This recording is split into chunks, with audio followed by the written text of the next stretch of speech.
সব লোকে কয় লালন কি জাত সংসারে, এই লালনকে অনুসরণ করে হাজার হাজার মানুষ।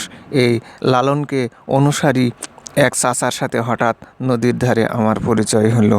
চাচা আমাকে সব কিছু খুলে বলল লালন শাহ সম্পর্কে। আমি বলছিলাম বাউল লালন শাহ সেই মানে মতাদর্শের অনুসারী আপনি। উনি মানব ধর্ম, মানবকে ভালোবাসে, মানবকে নিয়েই ভালোবাসা। আর মাকে প্রাধান্য দিছে। হ্যাঁ, মাকে প্রাধান্য দিচ্ছে। 5টা তরিকার একটা তরিকা সে হলো ওয়াচিয়া, মায়ের ছিলছিলা ওয়াচ করে নি দল বুঝলেন। ওখান থেকে আমরা এসে লালন ঘরে ছিড়ি। হ্যাঁ, ওয়াচিয়া ছেলের মতো আমরা লালন ঘরে আমরা এসে দাগের লিচ আর কি। বাংলার বাউল, অল বিশ্বের বাউল তেনে কথা। মানুষ হইলে শোনা মানুষ বলে আমার পাগল মন।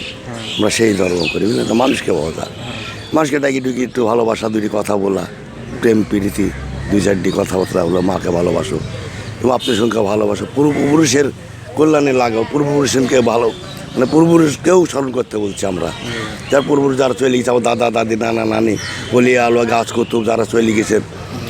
এ বাবা শাহ মুগ্ধমান আমরা পয়সা আছি। দেখেন সে কিন্তু এই এলাকা ছিল হিন্দু রাজ্য। হ্যাঁ, কুরুক্ষেত্র মানে জাদুবিদ্যায় ভরা ছিল।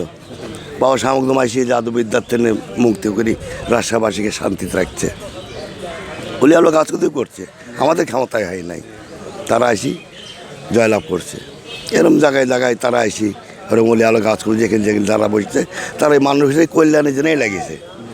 এই যুদ্ধ করুক, যাই করুক, যতই যুদ্ধই করুক, অলিরা খেপলে কিন্তু যুদ্ধ আলাদাভাবে হয়।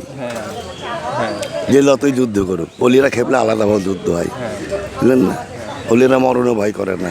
আমরা মরি তো গেছি, তারপরে আমরা মানবতালি চলি, কারোর সাথে দ্বন্দ্ব না করি, কারোর ফেতাত না করি।